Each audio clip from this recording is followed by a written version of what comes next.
നമസ്കാരം. ഇന്ന് നമ്മൾ ട്രൈ ചെയ്യുന്നത് ഖോബ റൊട്ടിയാണ്. രാജസ്ഥാനിലെ ഒരു സ്പെഷ്യൽ വിഭവമാണ് ഇത്. കലാകാരന്മാരാണ് രാജസ്ഥാൻകാർ. അതുകൊണ്ട് തന്നെ അവരുടെ ഭക്ഷണത്തിലും അവർ ആ കഴിവ് കാട്ടും. കഴിക്കുന്നത് ഒരു കലയാണ്. അതുകൊണ്ട് നിങ്ങളും കലാകാരന്മാരും കലാകാരികളുമാണ്. സമ്മതിച്ചു. അപ്പോൾ തുടങ്ങാം. ഇത് നമ്മൾ ഒരു 3 കപ്പ് ഗോതമ്പ് പൊടിയാണ് ഉപയോഗിച്ചിരിക്കുന്നത്. ഇനി നമുക്ക് ഒരു 1/2 കപ്പ് നെയ്യ് കുറേശ്ശെയായി ചേർത്ത് പൊടി ഒന്ന് കുതിർത്തെടുക്കണം. കാര്യം ഗോതമ്പ് പൊടിയും നെയ്യും ഉപ്പും വെള്ളവും മാത്രം മതി എങ്കിലും ഈ നെയ്യ് നന്നായി വേണം കേട്ടോ. ഉണ്ടാക്കാനും കുക്ക് ചെയ്യാനും കഴിക്കാനും ഒക്കെ നെയ്യ് വേണം. അങ്ങനെ 2 കൈ കൊണ്ടും നെയ്യ് ചേർത്ത് നന്നായി നനച്ചെടുക്കുക.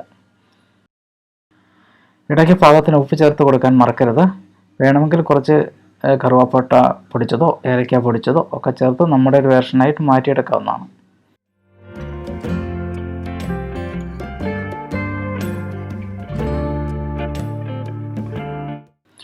നമ്മൾ കുറച്ച് പൊടിയെടുത്ത് കയ്യിൽ വെച്ച് അമർത്തി നോക്കിയാൽ അത് ഇതുപോലെ നല്ല ചേർന്ന് കിട്ടും. നനഞ്ഞ മണൽ എടുത്ത് നമ്മൾ അമർത്തുന്ന പോലെ അതാണ് അതിൻ്റെ പാകം. ഇനി പാകത്തിന് വെള്ളമൊഴിച്ച് ചപ്പാത്തിക്ക് മാവ് കുഴയ്ക്കും പോലെ കുഴച്ചെടുക്കുക.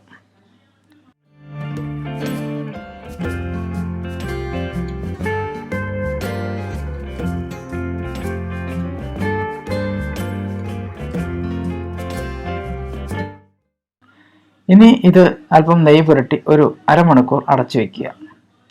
ഇതിൻ്റെ ഇടയ്ക്കൊരു കാര്യം, നിങ്ങൾ ഈ ചാനൽ ആദ്യമായാണ് കാണുന്നതെങ്കിൽ ദയവായി ഈ ചാനൽ സബ്സ്ക്രൈബ് ചെയ്യുക. നാടൻ രുചികൾ അടുത്ത തലമുറയ്ക്ക് കൂടി പകർന്നു നൽകുക എന്ന ഉദ്ദേശത്തിൽ തുടങ്ങിയ ഒരു ബ്ലോഗിൻ്റെ ഭാഗമാണ് ഈ ചാനൽ. അതുകൊണ്ട് തന്നെ നിങ്ങൾ നൽകുന്ന ഓരോ ലൈക്കും ഷെയറും ഞങ്ങൾക്ക് വളരെ പ്രോത്സാഹനമാണ് നൽകുന്നത്.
ഇനി ഇതൊരു 3-4 തുല്യ ഭാഗങ്ങളായി പകുത്തെടുക്കുക.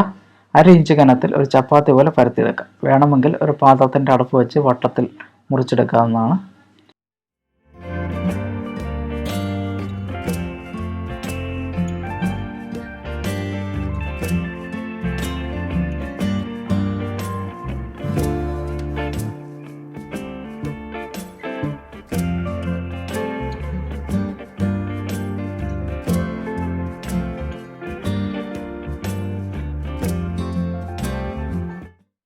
ഇനി ഒരു കത്തിയെടുത്ത് അതിൻ്റെ ഒരു വശത്ത് നിറയെ ചെറുതായി വെട്ടിക്കൊടുക്കുക.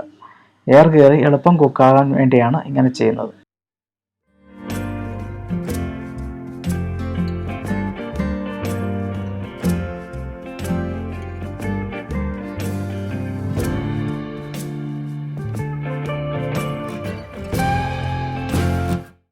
ഇനി അത് തിരിച്ചു വെച്ച് നിങ്ങളുടെ കലാപരിപാടി ചെയ്യാം. സാധാരണയായി അതിൻ്റെ മുകളിൽ കൈകൊണ്ട് പിച്ചി ഒരു ഡിസൈനാണ് ചെയ്യുന്നത്. നിങ്ങൾക്ക് നിങ്ങളുടെ കലാഭാവന അനുസരിച്ച് കൊത്തുപണികൾ ചെയ്യാം. സാധാരണ രാജസ്ഥാനികൾ ഇത് കുക്ക് ചെയ്യുന്നത് തന്തൂരി അടുപ്പിലാണ്. നമുക്ക് വേണമെങ്കിൽ നമ്മുടെ ഓവനിൽ ബേക്ക് ചെയ്തെടുക്കാവുന്നതാണ്. ഞാനിവിടെ സാധാരണ പാനിൽ ചുട്ടെടുക്കുകയാണ് ചെയ്യുന്നത്. ഏത് രീതിയിലായാലും ഇനി പറയുന്ന ഒരു സ്റ്റെപ്പ് കൂടി നിർബന്ധമാണ്. നിങ്ങളുടെ കൊത്തുപണിയൊക്കെ കഴിഞ്ഞെങ്കിൽ ഒരു പാൻ ചൂടാക്കുക. വേണമെങ്കിൽ ഇച്ചിരി നെയ്യ് ഒഴിക്കാം, ഇല്ലെങ്കിലും കുഴപ്പമില്ല. നമ്മൾ കത്തി കൊണ്ട് വെട്ടിയ ഭാഗം അടിയിലായി ഒരു ചെറുതായി ചുട്ടെടുക്കുക. അങ്ങനെ എടുക്കുമ്പോൾ റൊട്ടി ലേശം കട്ടിയായി കിട്ടും. ഇനി നമുക്ക് തന്തൂരി അടുപ്പിലോ ഓവനിലോ ഇട്ട് ചുട്ടെടുക്കാം. ഇവിടെ ഞാൻ പാനിലാണ് ചുട്ടെടുത്തത്. അതുകൊണ്ട് തിരിച്ചിട്ട് നെയ്യ് തൂക്കി മൊരിച്ചെടുക്കുക. മധുരമില്ലാത്ത ബിസ്ക്കറ്റ് പോലെ കഴിക്കാം.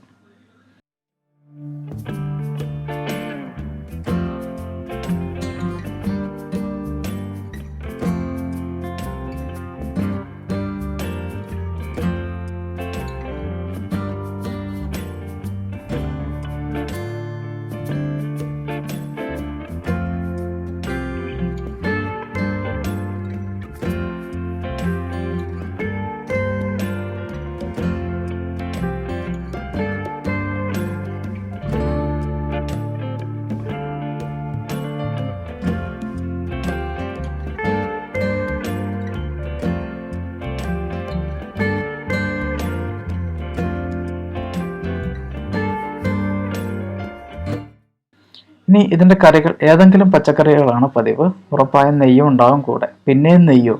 പറഞ്ഞില്ലേ ഇത് രാജസ്ഥാൻ ബ്രേക്ക്ഫാസ്റ്റ് ആണ് എന്ന്. അവിടെ പാലിനും നെയ്യിനും ഒന്നും ഒരു ക്ഷാമവുമില്ല, ധാരാളം എടുത്ത് ഉപയോഗിക്കാറുമുണ്ട്. അവിടെ ഒരു പക്ഷേ വെള്ളത്തിലും വിലക്കുറവ് പാല് കിട്ടുമായിരിക്കും. അപ്പോൾ ഈ വീഡിയോ ഇഷ്ടമായെങ്കിൽ ലൈക്ക് ബട്ടൺ അമർത്തുക. കൂടാതെ ബന്ധുക്കൾക്കും സുഹൃത്തുക്കൾക്കും ഇത് ഷെയർ ചെയ്ത് കൊടുക്കുക. അടുത്ത വീഡിയോയുമായി വീണ്ടും വരാം. നന്ദി.